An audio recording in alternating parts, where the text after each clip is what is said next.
since the dawn of man. It has been the innate desire and responsibility to pass evolved knowledge from one generation to the next.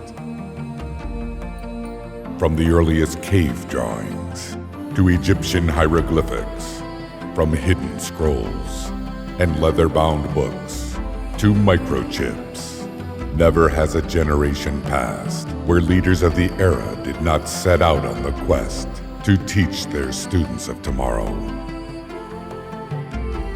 Enter the new millennium. Here, right now, many of today's top minds from all walks of life share what they have learned to create an abundant life filled with wealth, inspiration, success, and happiness, so that you may apply these powerful teachings.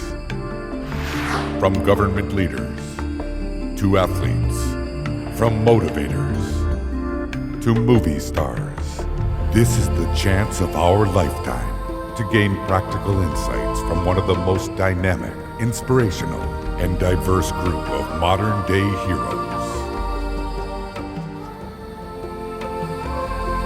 And now they wish to share their strategies with you so that you too can learn it, live it, and pass it on. Welcome. This is where your journey begins. And where are we? Well, we're at a bank, but we're at a bank like no other. Let me explain. While it has vaults, they're not filled with diamonds and platinum and gold. Now, these vaults contain items much more valuable. Rather than things, they contain ideas. They contain concepts, strategies, and wisdom that's been passed down over the years and made contemporary and relevant by today's greatest achievers. And like most banks, there are deposits and withdrawals. However, at this one, you could make as many withdrawals as you'd like and never deplete the resources. In fact, oddly enough, the more withdrawals you make, the more deposits seem to come in. Now, many people therefore call this bank the Bank of Sustainable Abundance. The vaults, these vaults that you're going to see here, are categorized into 4 areas: wealth, inspiration, success, and happiness. Why these concepts? Why these categories? It's simply because throughout time, these are the areas that people seem to strive for most in their lives. And you'll note that it makes an acronym, WISH. And then people will ask, are you telling us that we can wish our way to success? No, absolutely not, not even close. But what we are saying is this, that when you learn these ideas and put them to work, really put them to work, you can live a full life beyond your wildest expectations, and you can truly make your dreams and yes, your wishes come true. Truth is that if you want these things to come into attraction, you gotta first take action. So I'm gonna ask that you keep your eye out for the common component here in all of the vaults, and that's called mentoring. Yeah, mentoring. It's the act of passing on, sharing information from one person to another. And mentoring comes in different forms. It could be one-on-one or through books or discs, courses, work, and videos as well. One of the most important ingredients of success is mentoring. Mentorship is really important to me because of the mentor I had. I played basketball at UCLA. I was on the first 2 NCAA championships there under the legendary coach, John Wooden. John Wooden went on to have that great run where he won 10 championships in 12 years. You got something you want to do in a big way, find somebody who's been highly successful at what you want to do. Sit down with them. Ask them, how did you do what you accomplished? They'll tell you. You follow it, you can make it happen too. If you want something in life, then align with someone who's getting the results that you want. Seek them out, do your homework, call them up, get persistent, change your approach. Do whatever it takes to find an outstanding mentor. If you want to have mega success, you've got to have a mentor. I'm in a university and I'm in an audience that just wows me with Buckminster Fuller, and I just saw the guy who took over Einstein's stuff. Albert Einstein was Bucky's mentor, Bucky was my mentor, and I saw his radial arcs of his auric energy. That afternoon I went to work for him, spent the next 7 years traveling the world with him. He was the finest mentor there was because he called himself a teacher. That's all he was a teacher. All 180 guys like myself that played for him, we were taught by the finest. The easiest way to become an expert at something is find a mentor. Empower yourself with people that are better than you. Search for leaders, search for eagles, search for the people that you want to have as your mentor. Mentors are everywhere. Find one with a style and a demeanor that you like. And remember, ask great questions and put the answers into action. When one is willing, when one is available to be taught, to be receptive, the teacher appears. My role models, my heroes, my mentors, Lincoln, Booker T. Washington, Patton. He knew what we needed to do, all the fundamentals and all the work it was going to take to get to that point. And that's what a mentor does for you. He gives you the game plan, how to get to where you need to go. And to make this system have integrity, you got to be a mentee to a mentor, and then you got to go on and mentor someone else. That's how easy it is. The greatest satisfaction in life is helping other people and having an influence in their life and passing it on to them so that they carry the torch after you leave this world. In just a moment, I'll press that button, which is going to spin the combination, relax the locks, and open the vaults. There you'll be introduced to your mentors who share with you on video and in their own words some of their contributions to this bank of wisdom. And when they do, they challenge you to the following. First, learn it. Take this information in.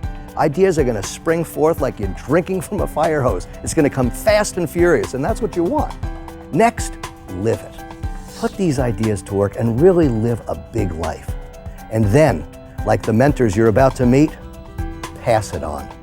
Let's enter the first vault, wealth.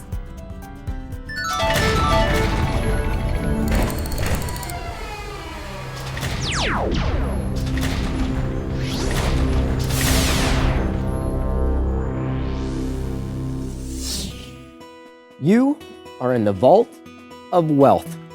Everyone wants to be here, but not everyone knows the way. In fact, it's been said you could ask 1,000 leaders how they became successful, how they became wealthy, and chances are you'll get 1,000 variations of how they did it. On the same note, ask these same leaders, what actual steps did you follow to get there? And you will find common denominators that each of them followed to go from where they were to where they are now. Okay, my catchphrase, my nickname, I know it's pretty cool, but a lot of people think I only mentor millionaires or I work with big giant corporations. And although that's true and pretty much what I do, I also mentor inner city kids in my hometown of San Diego, California. In fact, I want to share a story with you about a young man I worked with. His name was David. David the Goliath, I called him. 6'4" at only 14 years old. He was a really good kid. His father passed away and he didn't have a positive role model in his life. In fact, he got into a mentorship program because he stole a bicycle and carried a pocket knife to school. A no-no, and he knew better, but he was hanging out with the wrong crowd. So I decided to start working with him, and we built up a bond. It was wonderful. And about 2 months goes by, I could see he started progressing quite well. His homework got better, and he started making a difference around his household. So we ended up strategically over at a department store where we started walking around. And what do you know? We ended up over at the bike section. I said, hey Dave, do yourself a favor. Go pick out any bike here and you can have it. And he looks at me and says, what are you talking about? I'm just a kid. I got no money. I can't get a bike. I said, great, let's leave then. He goes, no. He goes, what are you talking about? I said, pick out any bike you want here and you could have it. He was lacking the key ingredient for all wealth building: confidence. You have to believe more than anything that what you want can actually be. Your attitude is either the lock on or key to your door of success. It's the way you look at something in advance, because there never was a winner who didn't believe that he or she deserved to win in advance. A high level of confidence is not something that everyone is just born with. I know I wasn't. So, and I need a high level of confidence for the work that I do. How you choose to see yourself is how you'll see life, because there is power in confidence and self-image. Become confident by the thoughts that you think, the words that you speak. You're going to succeed in direct proportion to your confidence factor toward what you're doing. If you're willing to take the steps necessary to get confident in what you want to do, you can be highly successful yourself. Confidence means I am confident that I will do whatever it takes to make my dream come true. If you don't have positive input, where do you expect it to come from? Start saying in every way, every day, I'm doing better and better, happier and happier, healthier and healthier. I'm alive. I'm alert. I feel great. Let's try that right now. I'm alive. I'm alert. I feel great with conviction and feeling. I'm alive. I'm alert. I feel great. Say it over and over, and the more you say it, the more you begin to feel it, the more you begin to feel it, the more you begin to act it. You talk to most people in life, they want to change something outside of them. They want to change their career, their relationship, or they have other challenges in their life. But the real distinction is that when you change, your environment automatically changes. We need to attract. We influence by attracting. It's not what we do to other people, it's what we do to ourselves. We transform ourselves into the type of people other people want to follow. And life is a professional sport, not an amateur sport. Start playing it like a professional and you'll receive the results that professionals get. Don't let someone's opinion of you become your reality. Learn to live beyond the good opinions of others. Live your dream, live your wish, because you can make it happen. Confidence, confidence. What you really need is confidence. Life is tremendous and it makes good sense when you face each day with confidence. Then once he got that out of the way, I said, go ahead, pick out a bike. He said, okay, and he started riding each one up and down the halls like crazy. 30 minutes goes by and he walks over like a game show host and goes, ta-da! I go, what's that? He goes, this is the bike I want. I said, fantastic, then that bike is yours. He goes, I don't get it. How could I possibly get this bike? I says, well, now you have a clear visualization. You touched it, you felt it. That's called a goal. And the easiest way to hit a goal is to give yourself a goal to hit. He goes, well, that makes sense. He goes, but what could I do to actually achieve this? And I said, let me ask you, what can you do? He said, I could walk dogs, I could mow lawns, I could wash windows. And I go, what do you know? It's amazing how we can come up with a great idea once we have a reason why. And what you just created was called a plan. So he took action with that plan. And he created these flyers and he put them all around town. He ended up getting more jobs he could handle. Every time I pick him up, I say, where do you want to go? Movies, arcade? Back to the store. And he paid down on that bike. Wouldn't you know it? Less than 2 months goes by. We're walking out of that store and he's pushing that bike by his side. You've never seen someone with an expression on his face like that before. Smiles from ear to ear. I go, I don't get it. How in the world did you do it that fast? He says, I just implemented what you taught me about duplication. I go, what are you talking about? I know I've given you a lot of lessons, but what do you mean? He says, it was like this. I was getting paid $10 a yard to mow their lawn. He goes, the other kids in the neighborhood started getting jealous. They were sitting on the curb watching me make all the money. I go, yeah, but what did you do? He goes, I hired them for $5 each to do the work for me. The next thing you know, he had an entire crew of people mowing lawns in the neighborhood, and he was just supervising. He tells me he even got a t-shirt with a magic marker and wrote Boss Man across the chest. He was incredible, and I was pushing it. I go, man, you little rascal, that's a great, great story. And we're pushing it out and loading it into the back of the trunk. I said, how are you feeling right now? Titanic goes out. He goes, king of the world. I go, great. I go, you're feeling pretty confident. Absolutely. I looked at him and I said, let me ask you something. He goes, what? I go, how would you like it if someone stole that bike from you like you did before? Oh, that hit home. From that point forward, he decided not to get in trouble anymore. In fact, he turned his entire life around and started mentoring other kids within the community. So much so that our local TV station came out and did a report on him, the most outstanding young man who turned his life around. He even had the same jobs 2 years later with other people mowing the lawns for him, all based on residual opportunities. Now you might be saying to yourself, well, that's a warm, fuzzy story and everything, but what does that have to do with me and wealth? It has everything to do with it. You see, he followed the exact blueprint that we discovered that all wealthy people did. You see, it all begins with this. He had a goal. Because without a goal, it's impossible to reach your destination. One of the keys to success is clarity, because you can't hit a target that you can't see. But if you can see the target and you keep shooting at it, eventually you do hit it. You know, in my life, I've lost my eyesight, and I spent the first half of my life with sight, and the second half of my life I've spent with vision. And they are both very powerful things. There are few things more precious than our eyesight. But if I had to make a choice between sight and vision, I would select vision for my life because it's made so many things possible, and dreams are all that we need to propel us from where we are to where we want to be. For me, I wrote myself $1 million check because I wanted to be a millionaire. Then I went and I blew it up and I placed it everywhere where I had to keep seeing it so I could keep visualizing it so it became real.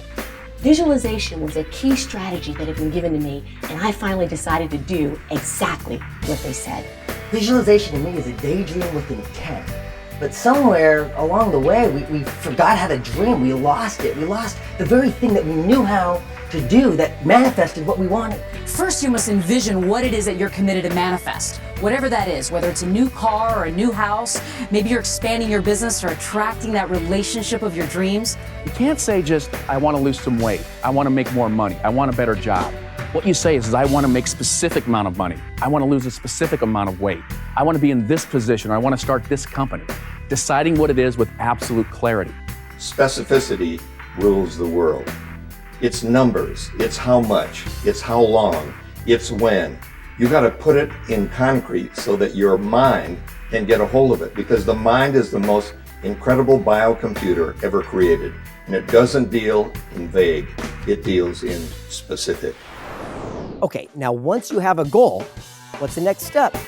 Well, just like Dave, he created a flyer. Remember I asked, what can you do? So many people focus on what they can't do or what they shouldn't say or where they shouldn't go. Wouldn't it be great to start asking yourself, hey, what can I do? What am I capable of? What could I do with my life without limitations? So Dave made his flyer. Remember, he'd walk dogs, wash windows, he'd mow lawns, he'd do whatever he had to do, and that's called a plan.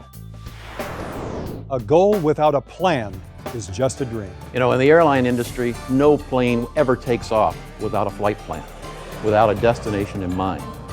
And if you were to leave from an airport and deviate by 1 degree, you could miss the destination by 1,000 miles. Same thing can happen in your own life. File your flight plan, stick to it. Imagine driving from Los Angeles all the way to New York City without a road map. Sure, you might get there eventually, but you need a specific plan. Attention. Take your attention. You are so powerful, and direct your attention onto that thing that you are so passionate about. Set a goal, then figure out what you have to do to achieve that goal. Then make a plan and take consistent daily action. And then each day, wake up with specific things you're going to do today to accomplish a small part of a big goal. You know, we wouldn't go to the grocery store without a list, so we don't waste our time, effort, and energy in the grocery store. And people spend more time planning their 3-day weekend than they do what are they going to do for the rest of their lives. You know, everyone has goals, but they spend more time planning a party than they do their life. Then you need to have a strategy. Imagine a group of construction workers trying to build a house with no blueprints. That would be crazy. So if you need clear, specific, defined blueprints to build a house, wouldn't you think that you need clear blueprints for your life? Now, once you got the goal, and once you have a roadmap, a plan to get there, you need step 3. And step 3 is my favorite part because David did something special. He did something, and that's called action. There's absolutely no substitute for massive action. I know this. Successful people understand that there's a law of attraction, but it's the action behind the attraction that makes the wish come true. You gotta think it, you gotta feel it, then you gotta do it. The law of compensation works this way. There's got to be action, attraction that gives you traction. What happens is you decide to take the action, and the universe has the belief imprinted that you're really believing a thing, so you're going to achieve a thing. And then what happens by the law of attraction, you attract it right into your very beingness and essence. We all have fears. We all have insecurities. But if you're going to accomplish something, you got to take action. Let me say something. If it scares you, do it for sure. Don't disqualify yourself because of your fear. Make your visionary bigger than your fear. You're scared, I'm scared. Heck, we're all scared. The difference between successful people and those that aren't is that successful people do it anyway. Success is a choice, not a chance. And whatever you choose to believe, you make real. For example, in physical fitness, people ask me, how do you get fit? And I say, do 1 push-up a day, just 1. Now that sounds crazy, but you'd be surprised how 1 small action done consistently has a way of expanding on its own. Just set a penny aside each day. It starts the habit. The habit is the most important thing. And every single one of us knows people who we think might be smarter than we are, but they're not doing as well in life. And what we have found, specifically in helping people build their businesses, is it's the people who take consistent action towards their goal that achieve the most success. It's not the smartest ones, it's the ones who do what they need to do every single day. If we could make you a little bit less smart, it'd be a lot easier for you to just take actions. When someone successful tells you what to do, just do what they tell you to do. Quit thinking about it so much. Get out of your head and get into life. Take some action now. Okay, so now David's got it going. I mean, everything seems to be going his way because he's following through. But how did he get that bike so much faster? He did something. It's very important, and a lot of people miss this key ingredient towards wealth building. See, a lot of people leave their job and they go over to start their own business. They want to become an entrepreneur and they become their own boss. The only problem with that is you still got a boss. Whether it's someone else or it's you, you're still working for somebody. What Dave did was smart. He leveraged himself so he could do twice as much, twice as fast, and have twice the results. It's all about duplication. We only have 24 hours in a day. When we can duplicate ourselves, we can accomplish so many more things with the same amount of time. The power of duplication is you get to get out of the way. Wouldn't you like to have all the income, but you're not part of the picture? You still get paid for doing the things you did because you helped other people become empowered. We didn't want a mega best-selling book. We wanted a mega best-selling book series. Jack and I got together, figured out what we were doing as a system, which means save yourself time, energy, and money.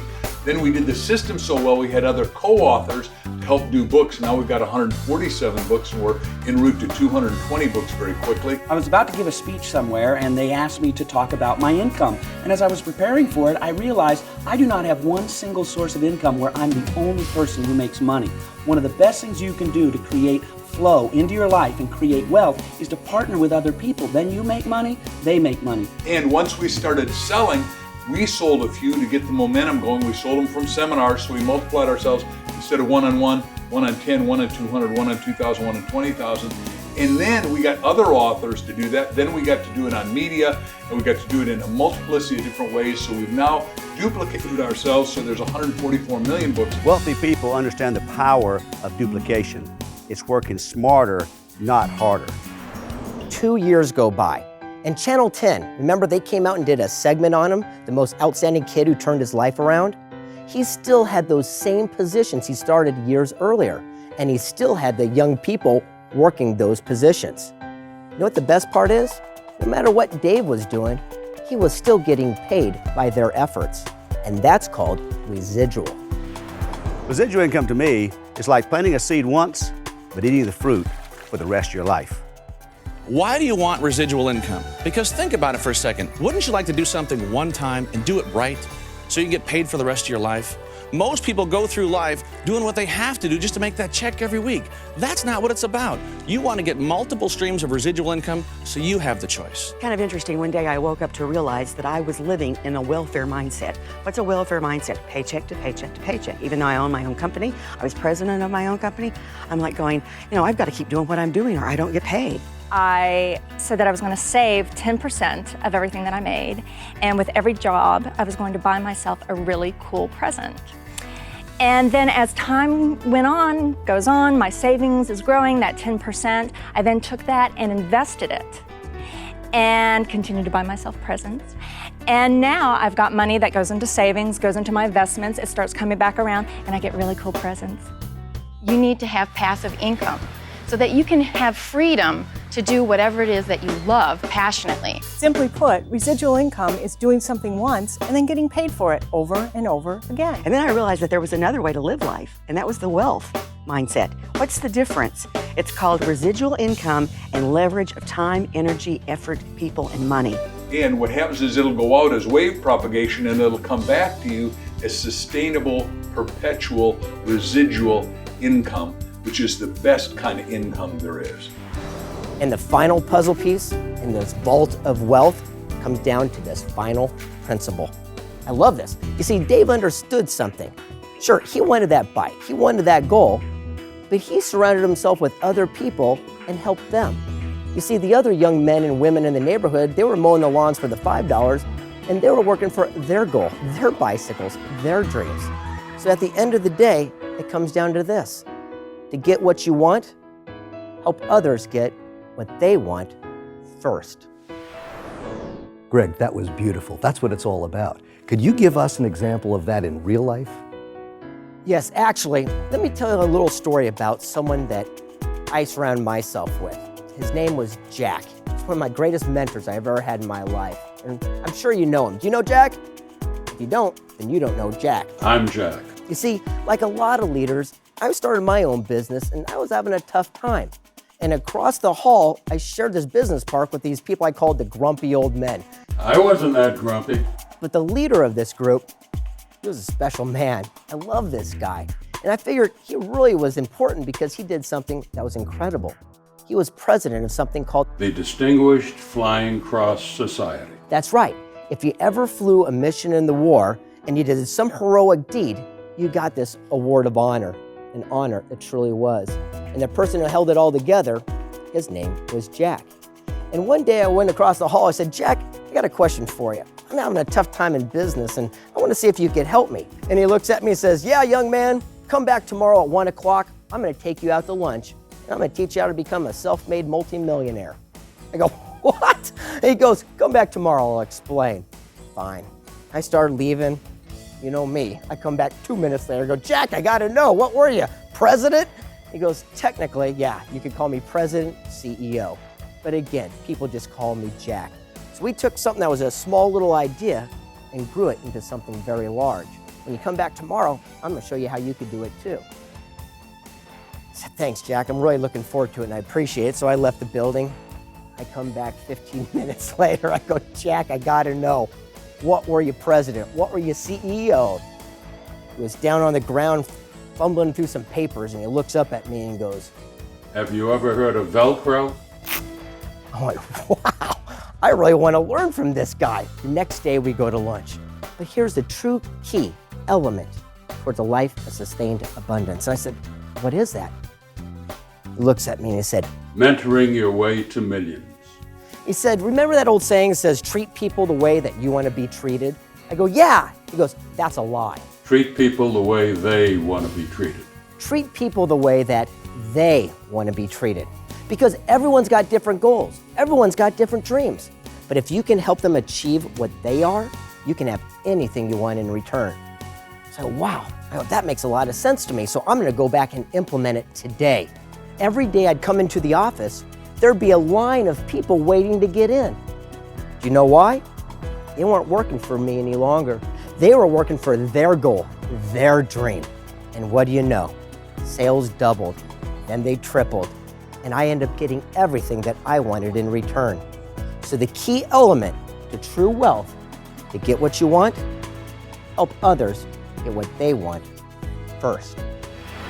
So now you've worked the principles, you've earned the wealth, and you're sitting pretty. Let me ask you a question. What are you going to do with all of it? The whole philosophy of Pass It On is to share it from one generation to the next. Sure, you could leave a bunch of money behind, but there's something much more important. One word, legacy.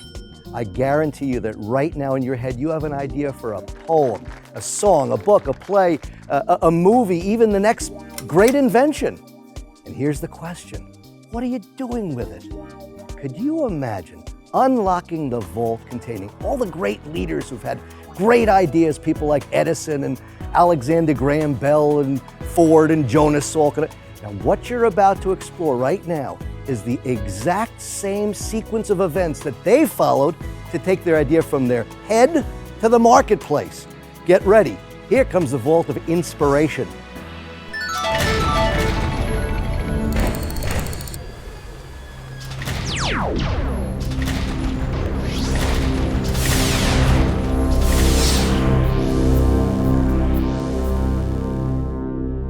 Oh, hey, welcome to my workshop. Question, how many of you have had or known someone who's had $1 million idea? How many of those ideas have produced $1 million? Well, few to none, I'll bet. Because like you, I once thought I had $1 million idea, but I was wrong. What I had was a $75 million idea. I mean, it's pretty cool, it happens, but it only happens when you follow a certain sequence of action steps in order to get this idea out of your head and into the marketplace. The first step in the sequence is catalyst. It's that aha moment. We all have them. The point is recognizing it. It's a step of recognition. When you're driving down the road, you're in the shower, or you wake up in the middle of the night because it hit you like a ton of bricks. I get my ideas just walking along the ocean. My moments come to me when I'm surrounded by the beauty of nature. My best ideas come when I'm on a power walk. Mine comes when I'm in the shower. The first movie I ever wrote that I sold to a studio was Radio Flyer, and I wanted to direct it, and they didn't want to let me direct it because I was an unproven entity in the director's chair, but I made them let me direct it. And then 8 days after I started, they fired me. So that was, profoundly devastating to me. What was my long-term goal, he asked. And I said, I want to be the president of an airline. And he laughed at me. That set me on my way. Catalyst for me, you want to fire me up, get me going, tell me I can't do something.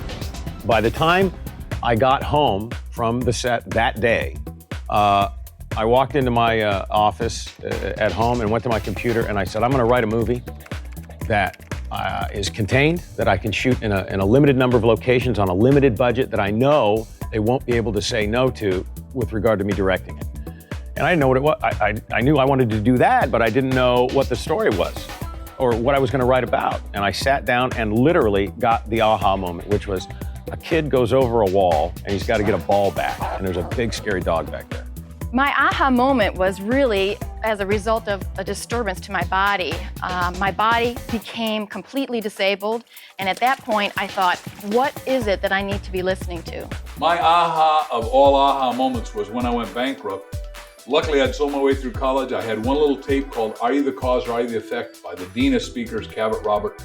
I listened to that one thing and I thought, oh my God, I did. I caused myself the bankruptcy, but if I caused it, I can uncause it. I can go up by thinking up. We are the thinker of our own thoughts. One day, laying in bed, my aha moments come to me just before I fall asleep at night. Boom, an idea came into my head.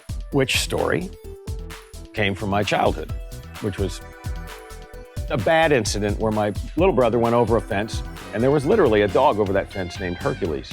A little movie trivia for you.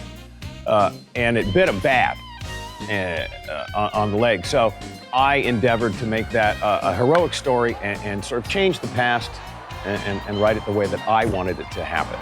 And that's where the Sandlot came from. Now this is where the fun begins. Concept. This is where you get to create an embodiment of that product, service, or business to fulfill that dream or solve that problem.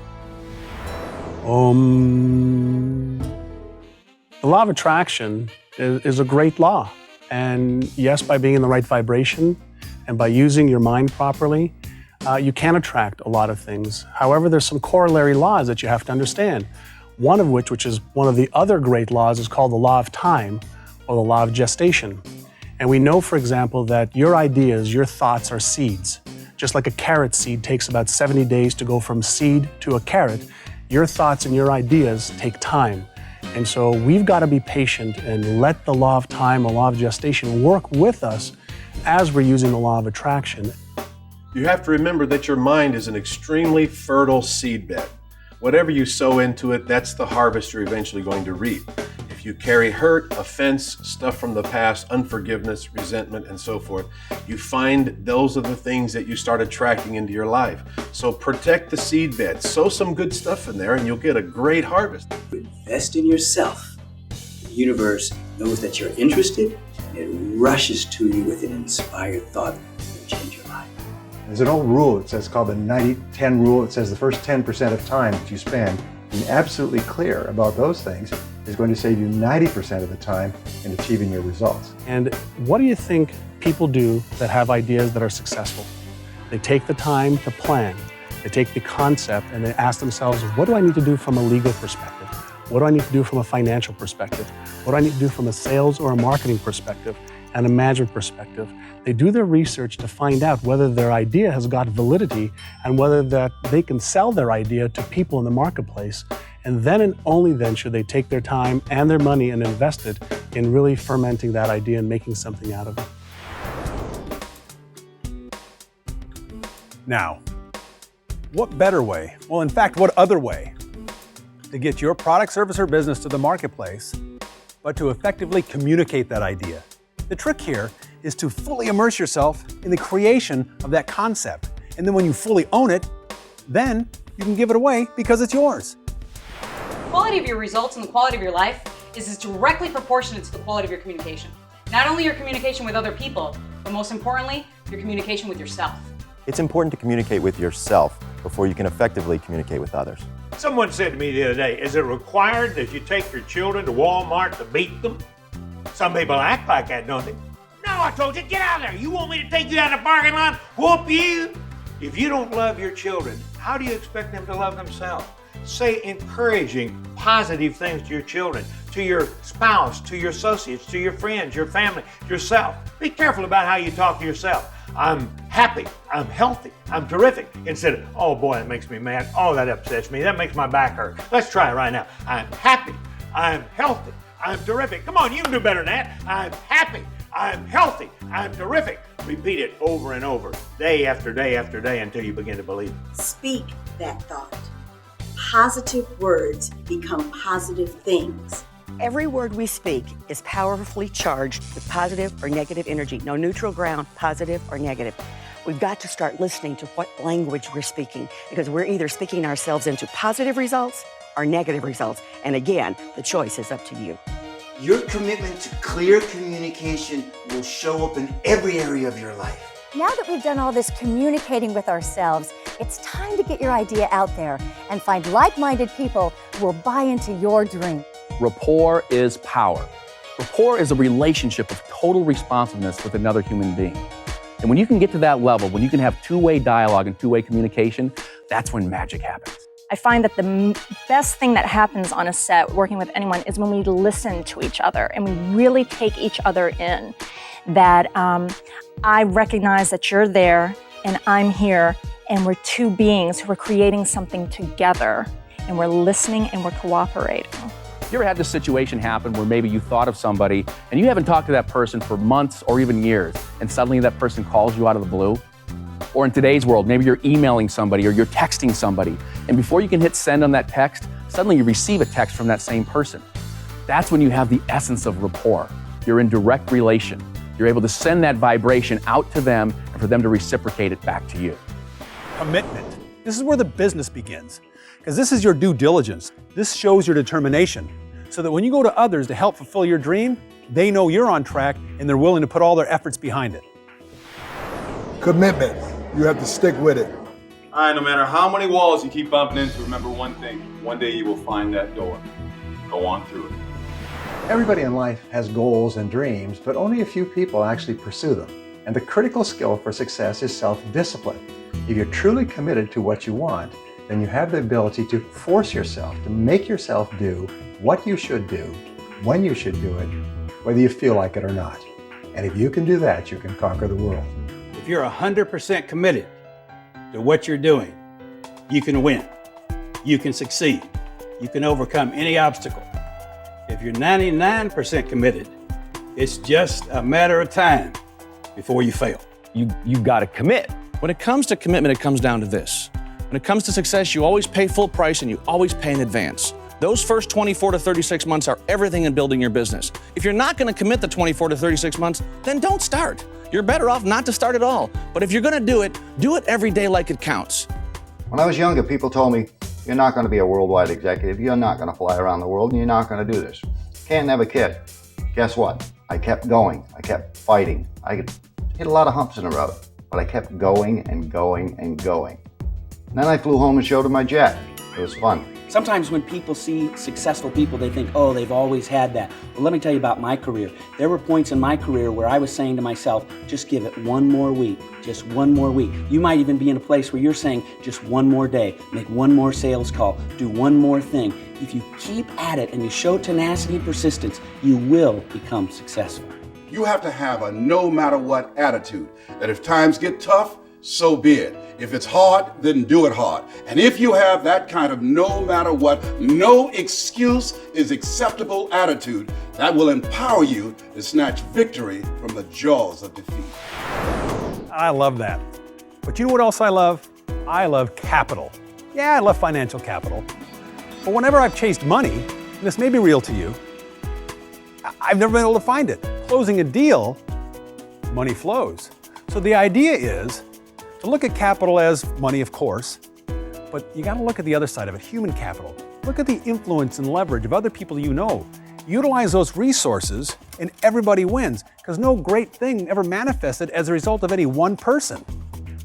You need capital to succeed, but capital can be somebody else's capital, it can be your capital. It can be mental, emotional, or physical capital, but here's the thing to understand is that everybody starts off with nothing. Everybody who is successful today was once unsuccessful, and what they did is they built up their mental, emotional, physical, and intellectual capital, and then were able to multiply it to achieve their goals. Because money and resources are nothing more than a tool. They fuel our dreams. You need one of two things, either resources that are friends or resources of money. You are human capital. You're an opportunity waiting to happen. Your potential never depreciates. Use those talents to produce that human capital, because you're worth something. You see, we're paid in direct proportion to the amount of lives we impact and our ability to be replaced. So every day, invest in yourself and learn more about the people around you so that you can all win at the game of life. I represent 70 tribal sovereign nations. We collectively are a $6 billion industry. We employ over 52,000 people. When I made the movie Rudy, I didn't have the money or the capital, but other people did. So I built relationships to get there. We are actually reinvesting within our own communities and with each other. We're loaning each other money, we're consulting with each other, we're building diverse economies. The more human capital you provide others, the more others are willing to provide and invest back in you. You ever notice sometimes you pick up a phone and you make a cold call and you say, hi, here's who I am, and they say, don't have time for you? But if you call somebody and say, hi, your friend Joe told me to call you, then they say, sure, let's take all the time we want. What you're able to do is borrow a reputation. You're able to have somebody else open a door for you. That's human relationship capital. Always look for ways to add value to the lives and work of other people, and you'll always end up retaining a part of that value. Hey, you ever try to throw a party alone, celebrate something alone? Not a lot of fun. It's that cooperation that's missing. It's that community feeling.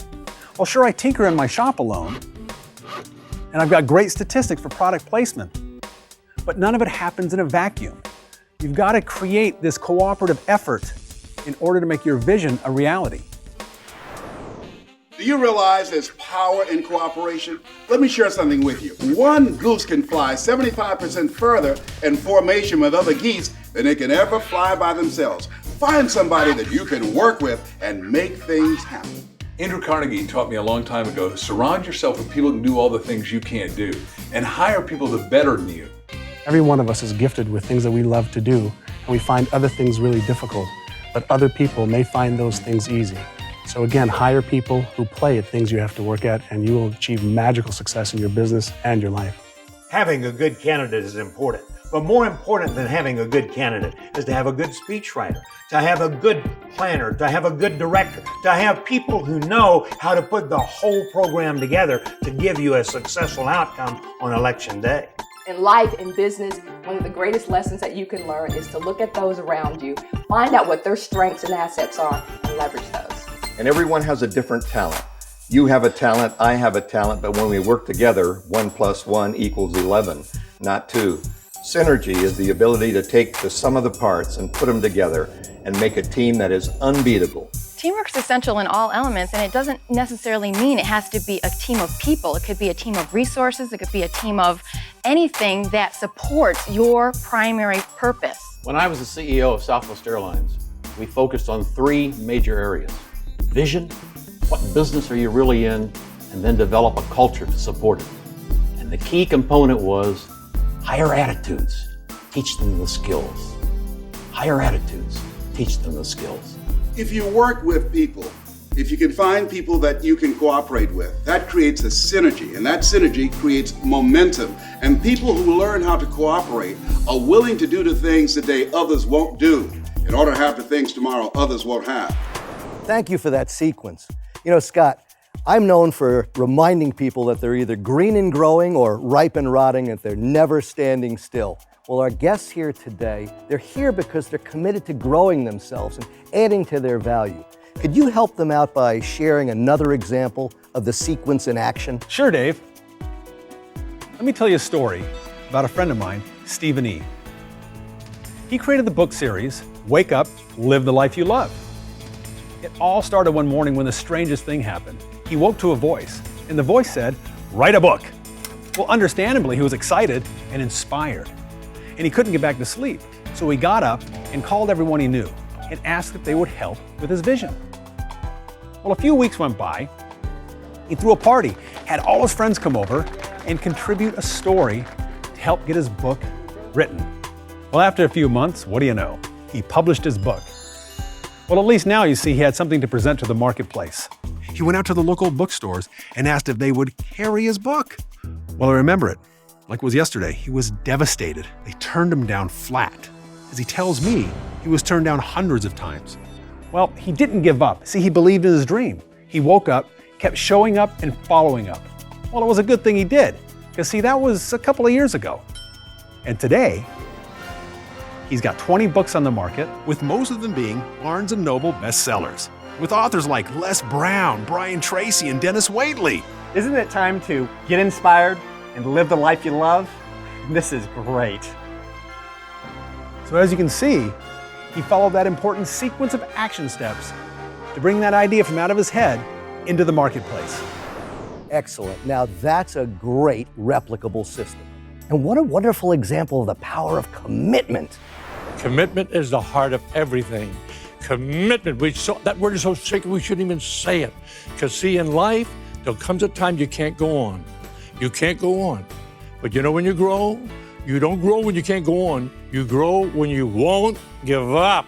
And you know when you won't give up? When you're committed and you can't give up. Now here's an example of commitment in action. A story with our good friend Ruben Gonzalez, 3-time Olympian. When I was 21, I was watching the Olympics on TV, and I saw this little guy win the gold medal in figure skating, Scott Hamilton. When I saw him win that gold medal, he gave me hope. I said to myself, if that little guy can do it, I can do it too. I want to be in the next Olympics no matter what. It's a done deal. I just got to find a sport. Well, I wasn't a great athlete, so my plan was to find a sport that was so tough, a sport that had so many broken bones in it, there'd be a lot of quitters, only I wouldn't quit. I chose the luge. I'll tell you where I live. I live in hot and humid Houston, Texas, and I was gonna do the luge, an ice sport, a winter sport. I didn't know anything about the luge, but it didn't matter. So I called the luge track in Lake Placid, New York, and I told the guy, I'm an athlete here in Houston, I wanna learn how to luge, so I'll be in the Olympics in 4 years. Will you help me? The guy goes, how old are you? I said, 21. He starts laughing at me. He goes, 21? Forget it, man. You're 10 years too late. If you want to do it at your age, you want to do it in just 4 years, it's brutal. 9 out of 10 people quit. When he said that, I started smiling. I thought to myself, man, this works right into my plan. This is perfect. I went to Lake Placid to learn how to luge, and the guy was right. It was brutal. The first 2 years, I was crashing 4 out of 5 times. 4 out of 5. But I kept at it. In the third year, I went from crashing 4 out of 5 to crashing 1 out of 100. I figured it out. And on the 4th year, I made the Olympic team. I made my dream come true. If you have a dream, you're willing to go for it, and you refuse to quit, you can make that dream come true.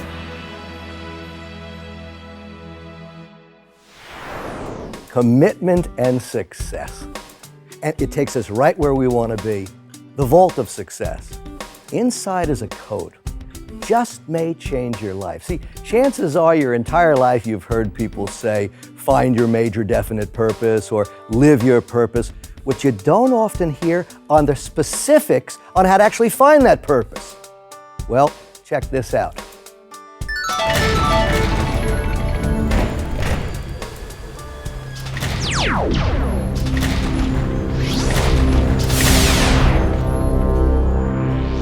Purpose.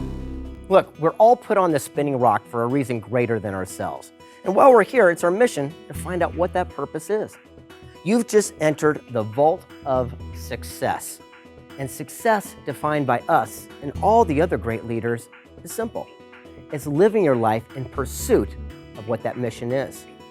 We've come up with a very simple idea, an equation of sorts, that might just help you find what your purpose is. It works like this. P plus T times A squared is success. Now, okay, this isn't a fancy math test or anything like that.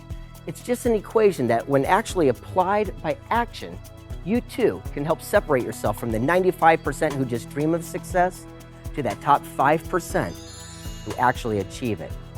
It works like this. Say you love stuffed animals. They're all over the house. In fact, it drives people nuts every time they come over. And your talent happens to be pretty good on the computer. Say you're a real whiz when it comes to looking things up on a search engine. Well, how could you take action with the right association? I'm not a rocket scientist, but you can open up an eBay store and start selling stuffed animals right online. Because you're combining your passion with your talent, you're taking action with the right association. And that's what the success equation is all about. The first element is the P, and that stands for passion. If you love what you're doing and you believe in it and you can bring your people along with you, passion will aim you toward the goal you're seeking. Passion is the difference between being in something and that something being in you. We all want to live passionately, and that's how we begin to get to that next level of success that's waiting on us to get there. I pinch myself every day. I really do. Here, I'll do it right now. Okay. I pinch myself every day about my life. I get paid to talk to so many people every day about the things that matter to me. I mean, I would do that if I didn't get paid and nobody listened. So the thing that makes me keep going, the thing that keeps reminding me why I'm doing it is A, the absolute love I have for what I do. What I do, in my view, is so fun, and I have so much passion for it. I also have a very strong sense of purpose. Is what we're doing, is what we're trading our life for worth it? Nobody has a stopwatch saying my life starts now and ends now. So we've got to make sure that every single day, every single moment, we trade our lives for something that we're passionate about, something we love to do, and something that can contribute to the lives of others, because that's when we feel our absolute best. You know, the most important thing you can ever do is be like a scientist. They don't work a day. They go to play, to experiment, to understand, to learn. The same thing with an artist or a singer or a golfer. You're doing something that you're so passionate about, you don't worry about the money. Because you do it well and you do it to serve other people, they pay you for it because you deliver more than you promise. When you are passionate about something, that means that you truly want that thing to manifest. Because whatever you decide to do, there are other people out there who are going after it too. And it's going to be challenging. It's going to be hard. There's going to be difficulties. There's going to be setbacks. And having that passion and being willing to fail at doing something that you love to do, that is going to make you unstoppable. Do it big, do it right, do it first class. Live your life with passion. Because it's that passion that'll get you up in the morning. It's that passion that'll get you going when the going gets tough. It's that passion that'll help you do the things the competition's not willing to do. All my role models had passion. For example, General Patton. What a man of passion. When he talked about success, he said success is not reaching the top. Success is not being a winner. Success is how high do you bounce when you hit the bottom. If life knocks you down, try and land on your back, because if you can look up, you can get up. Passion. Okay, you've got it now. It's that burning desire within you. But unfortunately, it's not enough. You see, the success equation is P, your passion, plus T. And T is very important because that stands for talent. How important is talent? It's everything. Think about it. You've seen these TV talent shows where they have singing contests. Sure, they've got a lot of passion, but unfortunately, many of them are lacking talent. know, the truth is you can be born with whatever skill or opportunity or God-given talent that you have, but it's really up to you, the individual, to nurture and encourage it and continue to learn along the way. We are all programmed. We're all genetically predisposed to having some contribution to make. Every single person has a talent. We all have different talents, but the way to succeed is not focusing on things you're not good at, but focus on things that you're good at. People ask me to come to speak and they'll say, "Are you ever get nervous?" I say, "No, I never get nervous." If you ask me to come and sing or dance, then I get nervous. Why? I'm good at speaking, not so good at singing and dancing. How do you get involved with DSL from the beginning, from the ground floor? And the answer is simple. It was my passion. It was the passion of myself and my team and a lot of really talented people that all got together and combined our talent and passion, and we created something that changed the world. Don't try to coach yourself into being able to do the things that are not your natural talents. All you're going to do is get frustrated. The best thing you can do is focus on what you do best. Focus on what you're talented at. If you're not talented, you're going to constantly be coming up against struggle within yourself, which is going to manifest struggle outside of yourself. And I think it's also important taking one step before that is the discovery of what you're talented at and the exploration in finding your talent. You will only be successful doing something that you really enjoy doing. But here's the key. Sometimes you have to try a lot of things before you find the right thing for you. Every one of us has been given a special gift, a talent, an attribute. We know it as God's gift to us. It is our obligation to use that to our fullest. Talent and finding talent come to something that you love. As a kid, I loved bodybuilding. I loved strength. I was always fascinated with power. There's some things within all of us that occur for us naturally. We have some talents, we have some gifts, we have some capacities. The idea is cultivate what comes natural, what you're passionate about. And then you'll discover that as you cultivate those talents that are what we say God-given, you'll be able to cultivate others because you now have the confidence that you can do anything. You know, it's funny. I had the opportunity to be part of the 1 Minute Manager book series. I didn't take it because I didn't take stock in myself, my talents, and my ability. And as I developed those over the next 20 years, I was fortunate enough to get presented another opportunity, and I knew my talents, I knew my abilities, and I was able to contribute to that project to such an extent that I, my co-authors, and that book became one of the best-selling books of all time. Knowing what our talent is important. Finding our talent is what are you great at? What do you love doing? What comes easy? What's effortless? And just to clarify what effortless means, it's not sitting on a couch and not doing anything. What effortless really means is taking action just without that mental distraction. Don't look for your talent. Do what you do with all your heart, and your talent finds you. Okay, you combined your passion with your talent. Excellent, good for you, and you're halfway there. Now the second part of the success equation is A squared. The first A stands for one simple word, and you've heard it throughout every vault we've opened. And that word is action. When you want to create something new in your life, know there are specific actions for success. I believe in the law of attraction. What you throw out comes back. But the law of attraction doesn't work unless you take action every day. I believe everyone has a resource called passion that they can tap into. Then you enlist your talent. But after you've done that, you got to take action. You cannot fall asleep at the switch in this life. You want to achieve something, being a pilot, being a world-class swimmer, being an officer, or being a politician, just do it. Take action. If you're not where you want to be in your life today, take action in the direction of your dreams. You have to start somewhere. Don't just sit and wait for something to happen. It's already happened. It's waiting for you to take the step. You can't sit around and wait for things to happen. You gotta be proactive. Go make them happen. The universe will line up with whatever you want to do once you get off the couch and move forward. Just take one step. When you take a step, the next step will reveal itself. Take some kind of action.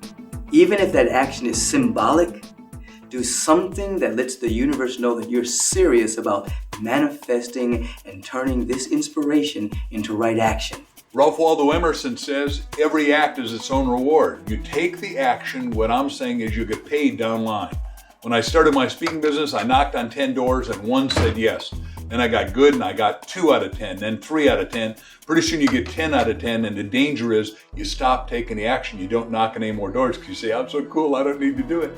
You got to keep taking the action to keep getting the result. But by and large, I don't know anybody for whom this level of success came without unbelievable effort. Here's the bottom line. If you want something, you want to be a success, you got to be willing to pay the price. Pay the price of discipline or pay the price of regret. In other words, most of us know a lot more than what we live. You already know everything you need to know to be successful. You just got to put the remote control down, scoot the bag of chips away, get off the couch, and do something. Now that you've taken action, what's the final A in the success equation? Well, that's association. You see, just like our Beanie Baby fan, they found their passion and their talent. They took action with the right association, eBay. Because remember this, you are a direct reflection of the 5 people you surround yourself with the most, and your income will be the average of those 5 people. Successful people learn the power of association.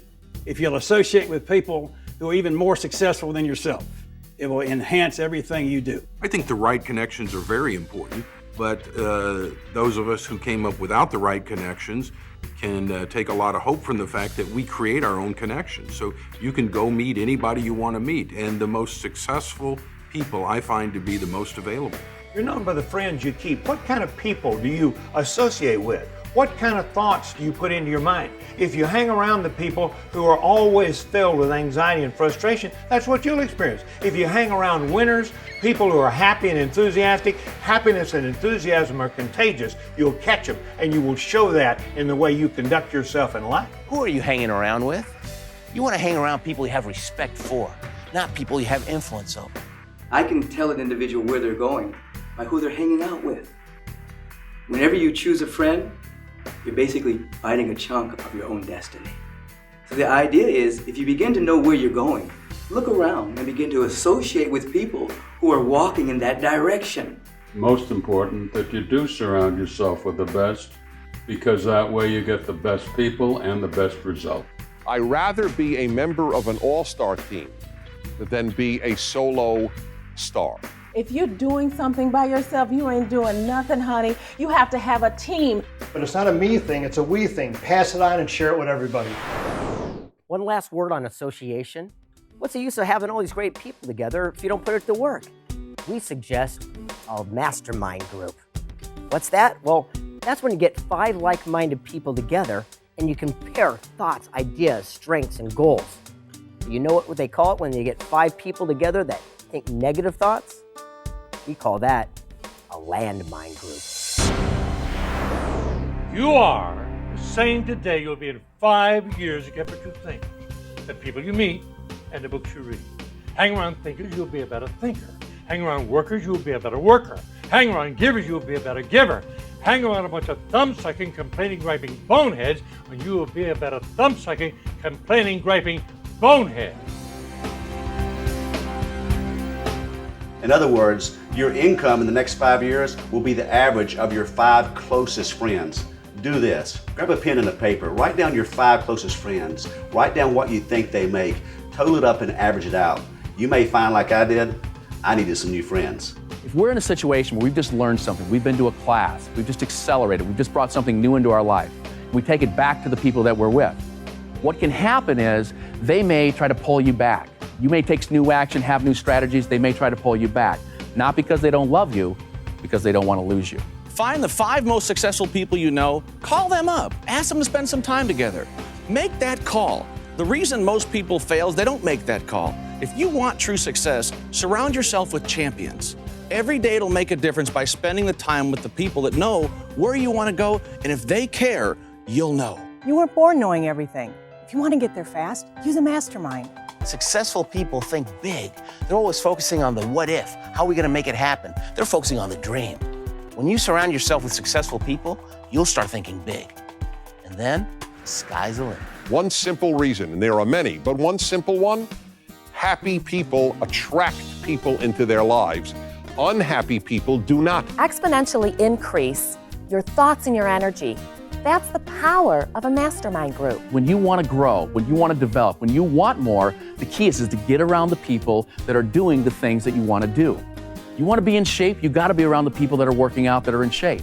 You want to make more money, go with people that are making more money. Go with people that are getting the outcome that you want. That too will help you get it. It'll raise your standards as well. That could be the single best example of taking a complex concept and translating it into a simple, easy to use equation. I can't tell you how many times I've referenced that with my clients. Greg, could you illuminate that formula with one more application? Yes, let me tell you a story about Lee. In fact, he's a young man I mentor, again, in my hometown of San Diego. A great young guy, 23 years old. You see, he was an electrical engineer, and he just wasn't very happy with his job. I started meeting with him once a month and said, what is it you really want to do with your life? Because I could see he had something called golden handcuffs.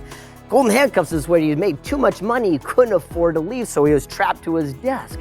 I says, well, what would you really like to do? He goes, I just don't know. So we did the success equation. And at the end of the day, on his passion side, it said art. He goes, gosh, art is my favorite thing. On his talent was engineering. Heck, that's what he went to school for, and he was pretty good at it. I said, Lee, how could you take action with the right people and do something with that? He says, well, I created something called a tranquil. And I go, what? And he goes, a tranquil. It's an indoor waterfall that as soon as you walk into a residence, you see it come trickling down the sides of the wall. It has beautiful sound and music to it. He goes, it's an inspiration for all that see. And I went, wow, well, let's go make them. He says, I can't. Golden handcuffs. About 2 months go by, we meet again. I remember the look on his face as he sat down. I said, what's wrong? And he goes, I got laid off. I looked at him, I said, excellent, this is great. Dude, don't you understand? This could be your ticket to freedom. What are you talking about? Well, this is the whole thing we're talking before, about the success equation. Combining your passion with your talent, taking action. I mean, this right here, that could be your ticket to freedom. And he said, okay, I'll give it a shot. 6 months. Wouldn't you know it? 3 months goes by, and ABC gets a hold of him. You know that show Extreme Home Makeover where they tear down a house and they remodel it? Well, they feature his tranquils throughout the episodes. In fact, 4 of the best of episodes, as a matter of fact. And now, he puts them all around the restaurants and homes in our neighborhood. The guy's making an incredible income because he did just that. He applied his passion with his talent. He took action with the right association. And that is the success equation. So here we are. We've spun the combinations, we've relaxed the locks and opened the vault doors in all of the areas: wealth, inspiration, and success. But there's one more. Just why do people strive for these areas? Well, it always seems to come down to one thing: happiness. Let's open it up, Scott.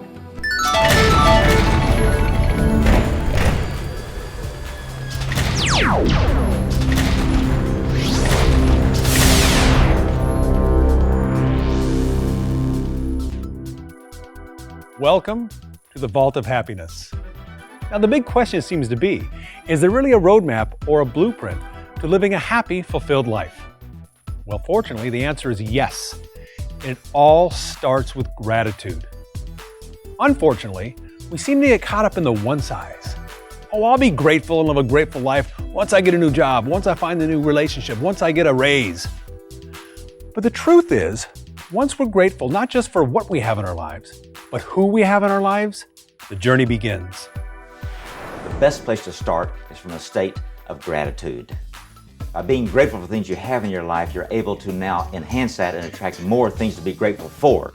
One of the keys to success is to have an attitude of gratitude, is to be constantly thinking about the things that you're grateful for.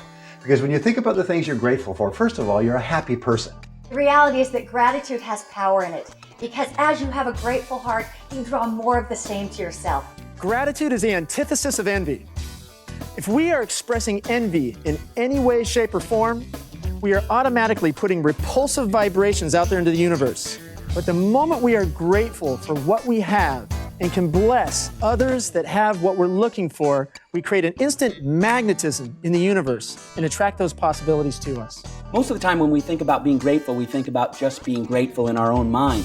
One of the things that will unlock success for you is to be grateful to other people. When somebody does something for you, when somebody gives benefit into your life, go to them and tell them how grateful you are for them. That creates an emotional bond that will connect you and help you achieve success. That if every day you'll stop and think about 10 things you're thankful for, before you even get out of bed or when you're doing your morning routine, just think of 10 things you're thankful for. I'm thankful the weather's nice, the car started, whatever it may be that you're thankful for. I like to say that the enlightened give thanks for what most people take for granted. So if you look around your life and just are grateful for really small things, that attitude will become large, and you'll discover in that field more things to be grateful for will begin to pour forth in your life. Start with anything, and then everything will come to you. You'll see it come pouring in because the universe rewards those who have appreciation for what they already have. When I had my 50th birthday party, my son, the teenager, got up and he was asked to say a few words. And kids, when they're teens, don't like praising their parents. So I didn't even know if he'd say anything. And you know what he got up and said? He said, I want to thank my father for one thing, for always being happy. And it was the best thing he could have said. I preferred that to had he said, I want to thank my father for loving me. I want to thank my father for supporting me, for being a good man, whatever. That was the best. Mark of greatness is gratitude. My favorite prayer with our children was, God, we thank you for our food, but if we had no food, we thank you just the same. Because we're not thankful for just what you give us. We're thankful most of all for the privilege of learning to be thankful. Have you ever felt like you had the weight of the world on your shoulders? That's anger and resentment. Try adopting a policy of, if it doesn't flow, let it go. You see, you've got to learn to forgive. That's the second step on a road to happiness. Forgiving others, but more importantly, forgiving yourself. Stand tall and be proud. That way you can forge ahead without any impediments. Joy is the reward for letting go. In order to be successful in life, there are two categories of people you need to learn how to forgive. One are all those people who have abused you or weren't there when you needed them. And the second one is yourself. But it's time for all of us to meet the true thinker. The beautiful, powerful, talented, healthy, abundant, unlimited you. And not to get trapped into the thoughts that you think of who you are. When you forgive yourself, you unlock the door to your true self where all your dimensions of creativity are. When you feel blocked, it's often because you've turned your disappointments inward. Choose to forgive yourself and unlock the door. You've got to be willing to let the past go.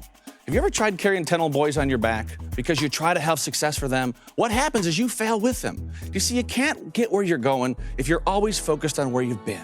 When you forgive others, you just put the past behind you and work towards the future. Here's one of the facts of life. People are going to wrong you. And here's one of the things I know. When other people make mistakes, we want justice. When we make mistakes, we want mercy. One of the things that'll change your life is when other people make mistakes, extend to them the mercy that you want. Forgive them. It'll open up a whole new world for you.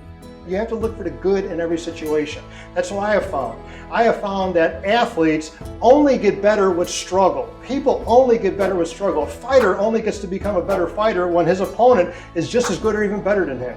So look for the good in every situation. Forgive it from that aspect that this was something that's healthy for me, something I'm going to learn from. I won't let it happen again, and it makes you a better person.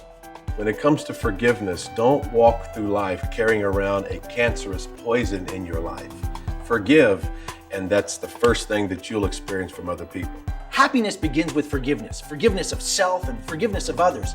Happiness will elude you if you have bitterness or resentment. You see, bitterness and resentment is like you drinking poison and expecting the other people to die. I had a breakthrough recently. You know, it's been said that when you forgive, you forget. Then I heard something. No, forgiving is not forgetting. Forgiving is remembering without getting angry. Whoa, that's a major breakthrough for me. The next step in a truly fulfilled life, service. To be great is to give service, to give to others. It's all about helping others. Think of it. When do you most want to give things to others? When you're happy. Serving others is the mark of a truly successful person. If you're not spending your life on something that will outlast you, you are wasting your time. You should be spending your life serving other people, especially the next generation. We all make a difference, but we don't make a difference by winning gold medals or blue ribbons or making a lot of money buying a bunch of cars. We make a difference by getting up every day and doing our best. We make a difference by being creative and flexible and seeing the good in people. Talent and money are no good unless they're employed in the service of others. I've always believed that I can't hang on to my talent. I've got to use my talent to serve. When I give you what I have and it benefits your life, then I'm serving a purpose beyond myself. Service is the means for anyone to achieve love and happiness. So you have to go out and you have to give in order to be able to really truly feel as if there's meaning in your life, to really feel that unification with all. People will do more for someone else than they will for themselves. Look at our public servants, look at firefighters, policemen, mothers, people who are willing to lay down their lives for someone else. Live a life of service and shamelessly give it away. And the great thing about serving other people is that when you give to other people, you give to yourself. And I remember when I was younger, I thought tithing was only giving away money. And then as I got older, tithing is giving away a smile. Tithing is giving away energy. Tithing is helping another person. When something good happens in your life, that's the time you feel most desirous of being unselfish. What we want to do is learn how to become a philanthropist on every sense of the word. So what I'm talking about is being able to give a shoulder for someone to cry on, or giving a compliment to somebody who's doing a great job. It can be time, money, giving a helping hand, or simply being a great listener. In serving another, one can grow to be so sensitive that they meet another's need even before that individual asks for it. That's real giving. A lot of people think when I'm more successful, then I'll give more. When I have more time, more money, more talent, more influence, I'll give it away. Really, we need to be most responsible when we need more in our life, and find somebody and make a difference for them. And you'll find all the things coming into your life that you ever wanted. I've known a lot of guys that have waited until they're 65 years old before they've given away their first penny. And I think about all the opportunities that they would have had throughout their career to give away time, money, their expertise into the community to things that really mattered. It would have been a wonderful opportunity for them to pass it on. Hey, let's face it, stress happens. Some of the happiest people on the planet, they have a stress coping strategy. Some count to 10, some say needles and pens, some meditate. I mean, it's different for everybody. But the important thing is have a strategy. You're gonna get stressed. I get stressed. I get out of balance. But what I've learned over the years is it's so important to have some internal happiness. You know, they say today that stress is one of the top killers in America. And it really is, because what happens is you get so bottlenecked. You know what I'm talking about when you wake up every day and you don't want to get out of bed, you don't want to see the people you know and you really care about. If you find a way to create balance in your life by getting rid of some of that stress, whether it's taking time off, relaxing, or going to the gym and working out, or just going for a walk in nature, you will find that you become so much more successful because you're balanced. When I feel stressed, I come outside of the circumstances. I become the witness. I look at this from a different angle and realize, hey, this is a part of the movie. And we all have those challenging moments. And I take the time to go within, to pray, to meditate, to fast, to cut off the phones, to disengage from life, and do what I have to do to get myself to the next level so that I can get back into the game of life, starting fresh and ready to go. Whenever I'm feeling stressed, one of the things that I do is I stop and I ask myself, dear God, do you need to change your perception about this, or do you need to change your procedure? And that question really illuminates. It allows me to be more resourceful in how I approach that circumstance that was seemingly stressful. Recently, a woman came into my office and she said, I am just so depressed. I said, I beg your pardon? She said, I'm just so depressed. I said, well, ma'am, how do you act when you're depressed? She said, how do I what? I said, how do you act? You know, how do you walk when you're depressed? She said, well, I kind of take slow, sliding, waddling steps, kind of like this. I said, well, how do you hold your head and shoulders when you're depressed? She said, well, let my shoulders kind of slump forward, my chin hang down on my chest like this. I said, well, how do you talk when you're depressed? She said, well, I kind of talk through my nose in a whining, nasal sound, kind of like this. I said, well, let's try something. I said, get up and try walking across the office, take a little longer, spring your step, hold your shoulders back, hold your head up, put a smile on your face, act like you feel good. She got up, she started to cross the office. She'd take a little longer, spring her step. She had her shoulders back, her head up, about a half smile on her face. She looked at me over her shoulder and she said, you know what? I do feel a little bit better. Now, anytime in the future you get to feeling down and out and the world's against you, what do? You just sit down in a chair like this and you just jump up and you say, I'm depressed. I always remind my clients that there's always an effortless solution to any apparent problem or challenge. I think we have to understand that we are responsible for the stress in our lives. It's nothing external from us. Stress is caused because of the interpretation or the meaning that we give things that are happening around us. Because I know that the moment that I'm stressed is usually when I've left my body, anxiety comes up and I'm spinning somewhere off in la-la land. So if I can take a moment to breathe, get my feet on the ground, feel whatever it is I'm sitting on or my back against the wall, wherever I happen to be, if I can get back in my body, that will help bring things down when I can be calm and more focused and get back to my joy. Scott, may I ask you to illustrate one of those strategies? Well, as a matter of fact, Dave, I've got an illustration in my action guide. It's called Ants into Apes. Ants. We all have them. It stands for automatic negative thoughts. It's been said that we have over 64,000 thoughts a day. Unfortunately, most of them are negative. Now let me ask you, what's bigger than an ant? Well, an ape, of course. And that stands for automatic positive experience. This can be a memory of anything that's special to you, like your kid's graduation, or a wedding, or even a much-needed vacation you took a while back. Now remember this, although an ape is much bigger than an ant, 64,000 of those little rascals can take down the biggest of beasts. For me, it's a song by Billy Joel, In the Middle of the Night, that I keep in my front pocket, so to speak. It works like this. Say I'm driving down the road and someone cuts me off. Well, like most people, my ants creep up and I have that knee-jerk reaction, "Wow, you son of a gun!" But then, my ape steps in, which is much more powerful and flicks that ant away while I slip into my favorite tune, In the Middle of the Night. Now, it takes some practice at first, but before you know it, your ape will be standing right outside that anthill and flick those little buggers away as soon as they pop their heads out. That is the power of turning your ants into apes. Well, now here's one of my favorite steps to a happy life. Personal time. For me, I take long drives. Not in traffic though. No, I take long drives on long stretches of open highway. So that way I can clear my mind and think good thoughts. I am a fanatic about personal time. I make sure that I have time at the beach, and when I get to the forest, my most important thing is to watch the trees be green. Simple joy of life is to be out in nature, to be at the ocean, to breathe fresh, clean air. It's always best to enjoy yourself. Don't take yourself too seriously and enjoy life and those people around you, and just laugh, have a good time. One suggestion, find your sanctuary. For me, it's my bubble bath, and I love the fact that there's a lock on the door and a fragrant bath bomb and a candle, big bottle of Perrier, maybe a glass of wine. For you, it might be your garden, it might be a big chair, whatever it is, find it. For the first 30 minutes that I'm awake each day, I lie in bed and plan my day. Just find myself, spend some time with me, and through affirmation, prayer, meditation, and get things right with me. Every single day within the first hour that you wake up, invest time in the things that make you happy, then healthy, and then wealthy, and tell me how you do then. The single best way to have personal time is to rest. My patients tell me that they can't sleep because they can't turn off their minds. It's possible to slow down and sleep, but you must give yourself the time to do it.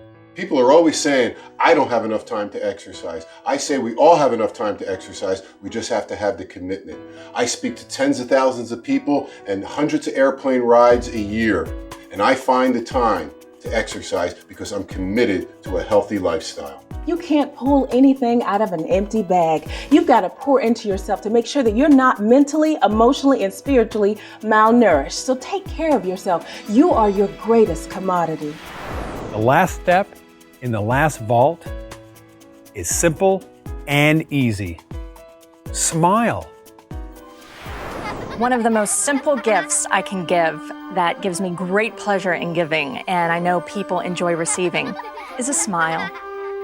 It's so important to smile in order for you to be able to feel positive, happy emotions, even if you're not feeling them in the moment. It may seem a little cheesy or inauthentic, but it's not. Because when you smile, it'll shift your body language and it'll start making you feel a lot better. Pass it on. Pass it on. Pass it on. Your smile is your most effective method of communication. It transcends all language barriers. A smile is the key to open the door you thought you could never get through. One of the greatest techniques I learned on the road to success is Smile Talk. I learned that it was a way for me to manage my environment and manage my attitude. The smile is the secret weapon of success. Pass it on. Pass it on. Pass it on. Pass it on. Yeah, I like to smile, but it isn't quite that easy at my age anymore. Things aren't going right and they're not going the way you want to. Just smile. Think of all the money you're going to make. And the beauty of a smile is that if you keep giving out smiles to the universe, the day you feel bummed out and a little bit gloomy and down and a little bit in dread, somebody that you sent out a smile to is going to see you, feel your core essence, smile at you. It's going to force you to smile, and you're going to instantaneously feel better. Let's get everybody to smile everywhere, always. Pass it on. Pass it on. Pass it on. Pass it on. Pass it on. Pass it on. Pass it on. A smile is what creates atmosphere. Atmosphere does not come out of thin air. Somebody has to create atmosphere. And tell me a quicker, easier way to create some atmosphere than a big smile. What a journey. Let me cut to the chase because this isn't the end of the journey, not by a long shot. This is where it truly begins. And one sure way to maximize your effectiveness is to do the following. First, take a good, solid, realistic look at where you're at today. Look in the areas of wealth, inspiration, success, and happiness. And get real honest with yourself. What's your starting point on these areas of a scale of 1 to 10? Say 1 is lousy and 10 is mastery. Where are you starting? Then accentuate the positive. The high numbers, pat yourself on the back, that's good stuff. Next, illuminate the negatives. Shine the light on those areas with the low numbers where when you could illuminate them, you could start working towards eliminating them. Now, how do you do that? By applying these mentors' ideas. Take right action on these things. Move closer and closer to being that perfect 10. There it is.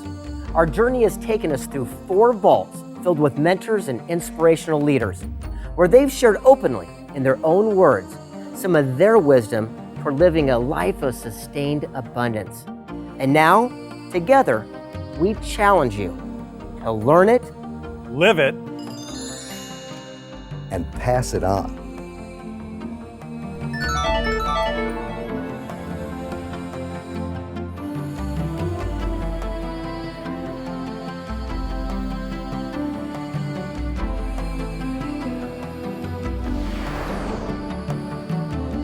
This is the life we're all destined for. Step into it. Let it happen. You don't have to be great to get started, but you have to get started to be great. Find your magnificent obsession and take it all the way to the end of the road.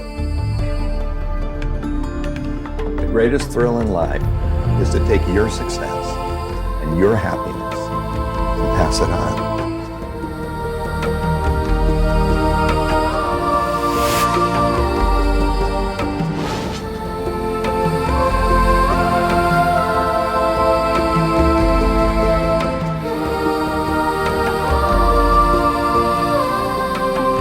So much joy coursing through the universe right now that when you really let it happen with that happiness, that joy, that wealth, that absolute success and inspiration, you will click your heels, you'll just move around and dance in such a way that your whole life will be a dance. You'll be dancing for God, you'll be dancing for wealth, dancing for prosperity. As a matter of fact, the whole universe will dance through you. Not asking much, all that's good and gold and such. Aim your dreams past what you know. Plan the how and don't let go. Break it down to build it up. Keep your mind on a filled up cup.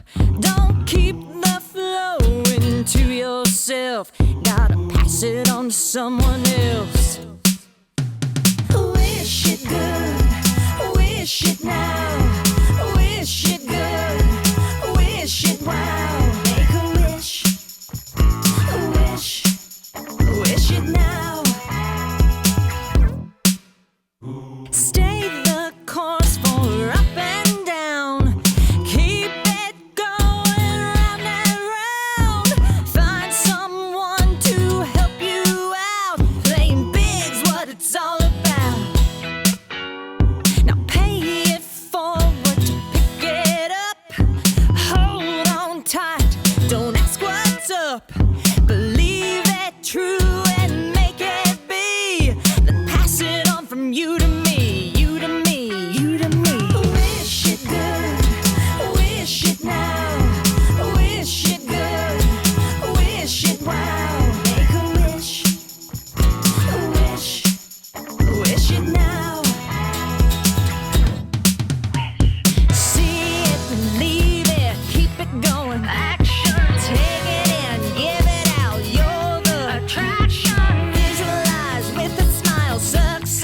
Play work, take a chance, feel the joy. Come and dance.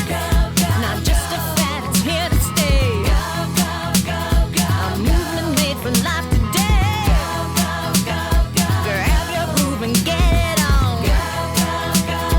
Heed the word and pass it on. Wish it good, wish it now.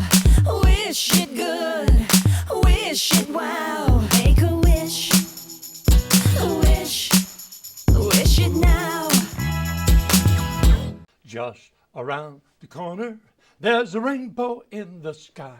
So let's have another cup of coffee and let's have another piece of pie.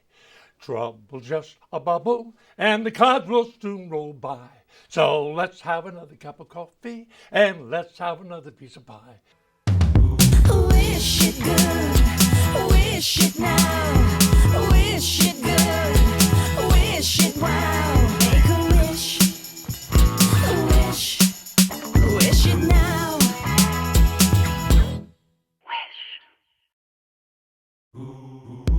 Get on your mark, get ready to go. I'll tell you about a business for all generations, why we're here for all the celebration. Easy to explain it about it. Selling health and freedom, don't have to shout it. Put a winner on your left, winner on your right. Show them how to do it, call them every night. First you gotta find them to get behind them.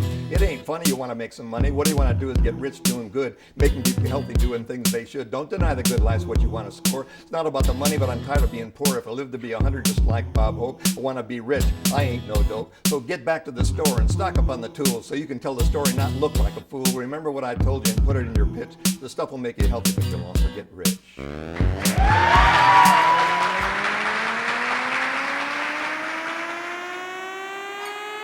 Pass it on. Pass it on. Pass it on. Pass it on. Stop, take a minute, take a little of what you got.